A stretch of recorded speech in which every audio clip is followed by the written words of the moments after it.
Now, as more and more people finally get their hands on the AYN Thor after many months of waiting, we're starting to see a huge uptick in the amount of cool projects, especially those that take advantage of both screens. So today, let's have a look at the coolest project I found this week, dual screen Stardew Valley.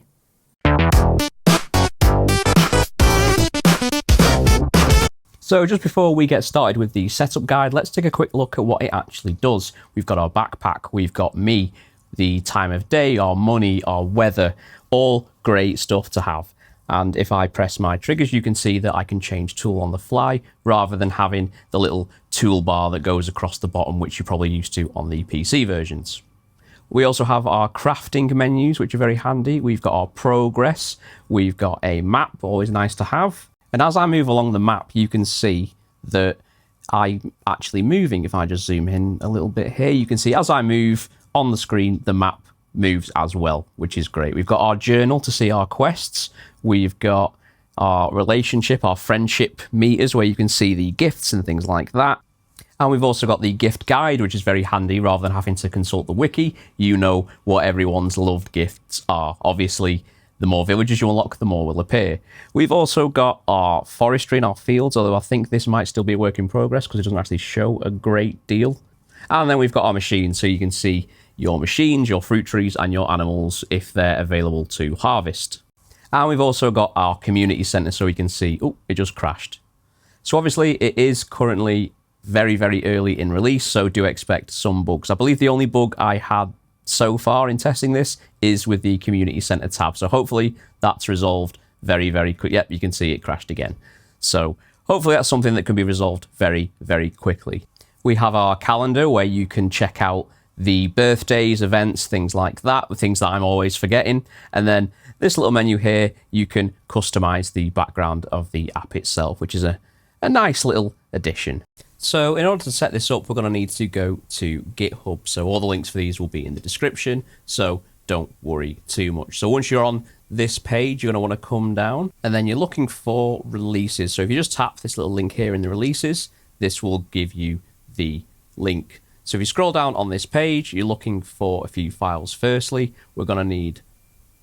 So if you scroll down, once you get to this page, you're looking for the assets. So we're going to grab the mods APK. This is for the actual Android installation. And then we're going to grab the zip file with the actual mod inside of it. Once that's done, we're going to head over to this GitHub page and we're going to download CINDERBOX. Now, for those of you who aren't aware, CINDERBOX is the Android launcher for Stardew Valley. It's currently 0.8.1. Great little app. So just tap that APK and let it download. So once they've both downloaded, what we're going to do is we're going to head to our File Explorer. So I'm using Solid Explorer, but you can use the Android files one if you like. So we've got our files here. Firstly, we're going to install CINDERBOX. Shouldn't take a second. There we go. We're going to open it up, and then we're going to go through the process. So we'll just do some basic stuff. Then we're going to give it our storage access. Just grant that permission there. And now, if you've got the mobile version, you can just install that way. However, for this video, I'll be using the Steam version. Obviously, you have to make sure you own it legally. So I'll be using the bottom option, which is the desktop zip file. If you have the zip file, you can also import it that way, but I'm just going to use the Steam version, and this will connect to my Steam account. So I'll just tap that and then hit next. So on this screen, I'm just going to tap the button and then I'm going to sign into Steam. So back shortly. So once you've signed into Steam, you'll see it's authenticating. You'll need to approve your Steam card if it's a push notification or whatever it might be. And then once I've just done that now, then after a few seconds, you can see, yep, it's verified the game and it's verified that it's in my library. So I'm just going to tap download. So this can take a couple of minutes, so we'll just leave it to it. So whilst that downloads, I just want to say, if you are new to the AYN Thor or Android emulation as a whole, please do subscribe to my channel because I have absolutely tons of guides and cool stuff all about the AYN Thor and other retro handhelds. So now that's done, we're going to install SMAPI, which is the Stardew Valley modding API. So usually you'd have to import this yourself, but we can just tap this button. This is only a small download, so it'll take a few seconds. Next up, we're going to download the CINDERBOX pack, and this is just a pack of mods which will make your CINDERBOX experience even more refined. So we'll just download that. Won't take a second, and then there we go. You can go through and you can tick or untick which ones you like, but just for this video, I'm just going to confirm and then download everything. So if you want to just go ahead and press play to boot the game, then you absolutely can do. However, next we're going to go and set the dual screen mod. So we'll just close out of this. I'll go down to my Explorer again, and then I'm going to install that dual screen mods APK first. There we go, that's done. So this won't actually do anything for now. We'll have to open it on the bottom screen shortly, and then we're going to need to extract the mod itself. So I'm going to extract this and then paste the files over. So I've had an error.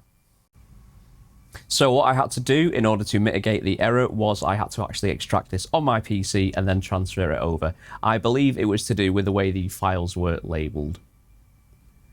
So once you've extracted it, what we're going to do is we're going to find our Stardew Valley folder, which CINDERBOX created. We're going to open that up. We're going to go to desktop.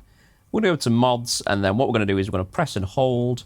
I'm going to cut the whole folder, and I'm just going to paste it straight into there. So if you need to add any mods into Stardew Valley, this is where you'll add those mod folders. And we are ready to go. So let's close out of this and we'll head back over to CINDERBOX.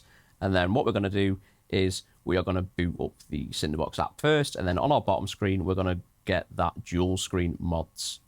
There we go. So you'll see there's a message on the screen that says that you don't have to do anything on it, but it will kick in once the game boots. We'll hit play. Give it a second to start up. I don't actually think I have my saves on this one, so I might have to quickly make a new save once the game starts. So you can see as well, as it starts to connect, the message changes just there. So I'm just going to make myself a new save, so I'll just pop my battery saver. I'll just pop my name in here, and then I will pop, we'll call it the RetroPup farm. I think that's a nice simple farm name, and my favourite thing is pizza, so I'll just put in pizza. Not too fussed about any of the customization, we'll just skip through that and the intro. And let's boot it up, and we should see, moment of truth. There we go. The bottom screen has kicked in, and you are now playing dual screen Stardew Valley. And there we are, Stardew Valley on 2 screens. Absolutely one of my favourite projects I've found in ages. I can't wait to replay this game and take full advantage of not having to have my phone in one hand to look at a wiki. There are still some bugs to be ironed out, but like most softwares that I cover, a lot of them are in beta or early access, and there will be bugs. So make sure if you do find any bugs, report them on GitHub, report them on Discord, or however that particular app is managed, because we all want to make sure that these apps are the best that they can be. If you like this video, I would appreciate a thumbs up and a subscribe. Tell your friends, and I'll see you next time.